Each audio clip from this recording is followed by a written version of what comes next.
In this special edition of 9 News, Brisbane braces for the worst as Queensland's deadly flood sets its sights on the capital.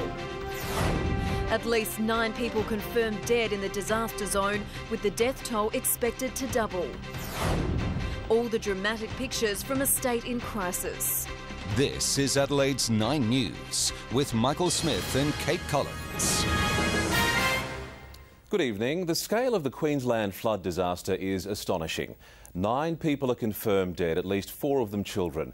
Another 66 people are missing, dozens of towns are affected, and more than 30 suburbs in Brisbane are beginning to go under. We'll have reports tonight from the worst hit areas, including Dalby, Toowoomba, Grafton, Ipswich and, of course, Brisbane.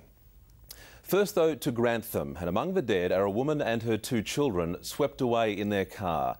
Tonight, the Lockyer Valley town, which is east of Toowoomba, remains completely cut off. As we've mentioned, the disaster has now spread across an incredibly large area, but it began in the city of Toowoomba. That's where that powerful flash flood first revealed its fury yesterday afternoon when it smashed through the town centre.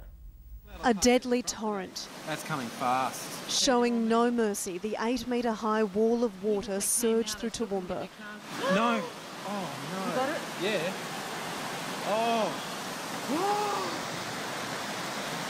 Oh, my goodness. Taking cars. Oh, is there someone in there? No. Oh, no. A water tank. This 4-wheel drive rode the muddy wave. Go, buddy, go! Then disappeared under the water. Most people left nature to its destructive course. Don't, oh mate, don't, just let it go. Others risked their lives to move vehicles to safety. That is unbelievable. It took just minutes for the damage to be done, cars like dominoes under the extreme force. Locals giving their own account as the disaster unfolded right before their eyes. And we've just narrowly missed an incredible flash flood here that we're not sure where it's come from. It's just incredible. And nothing was safe. Oh, no, look. Hey, look at that. There's a container. There goes the container. That's going to cause a bit of damage when it hits something. A mother and her child were found dead in their car after the water surged through the CBD, and there are many, many more missing. Given the circumstances, we hold very grave concerns for many of those people who are unaccounted for in this region. Authorities had no warning. The freak wave was on its way. I've never seen anything like that amount of water rise so rapidly. I've lived myself before on the banks of a creek, but I've never seen anything like this. Yeah, I've lived here since '76 and I've never seen water like that before. It was quite horrific. The cars may as well have been like kids' toys in a bathtub. I've just never seen anything move like that. The torrent left so much destruction. Battered cars piled on top of one another. This road sliced in 2. Livestock has been stranded, houses ripped apart, businesses left to save whatever they can. The wall of this home was taken by the water, leaving a bedroom exposed. Even heavy vehicles weren't spared, and tonight a city of 90,000 people is on edge. I'm still shaking. I'm still in shock, I think. It happened so quickly. Downhill from Toowoomba, the people of Whithcott had a few minutes warning. The water was on its way. Within 2 hours it had passed, leaving a tiny town suffering. It's the 3rd time it's been flooded in 3 weeks. This weather, I think, is it might be breaking our hearts at the moment, but it will not break our will. Davina Smith, 9 News. Brisbane is tonight facing its greatest threat in more than 35 years. That's the blunt warning from Queensland Premier Anna Bligh as the Brisbane River continues to rise. Around 6,500 properties are threatened and the city is in virtual lockdown. Plenty more to come on the flood tragedy in our special 1-hour edition of 9 News tonight. But in the news ahead, why our local economy will get a massive boost over the next couple of months. And lives at risk as a bushfire burns out of control. To local news now, and we're getting set for a bumper social season with tourism operators getting ready to cash in.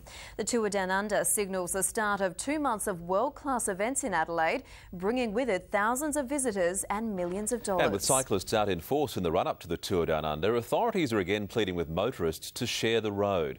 While drivers are blamed for most fatal and serious bike crashes, riders are also being warned to take extra care. Police are hunting a pair of armed bandits wanted over a Morford Vale robbery this afternoon. Lives and homes are at risk from a bushfire burning out of control in Western Australia. Stay with us for more in our special edition of 9 News, including the amazing images sent in by our viewers.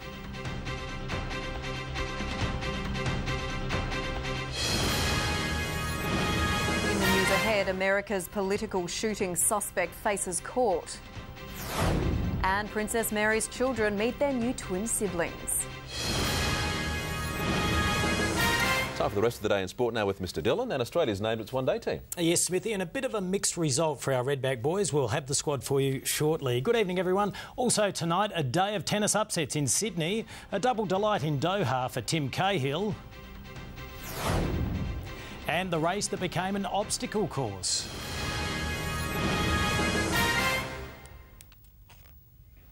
To cricket first, and South Aussie speedster Sean Tate is on track for a World Cup berth. The 27-year-old, along with... OK, just before I go, 36ers star Darren Ing could miss the rest of the season after badly damaging his ankle. That is not good news. They cannot take a trick at the moment, guys, the Adelaide 36ers.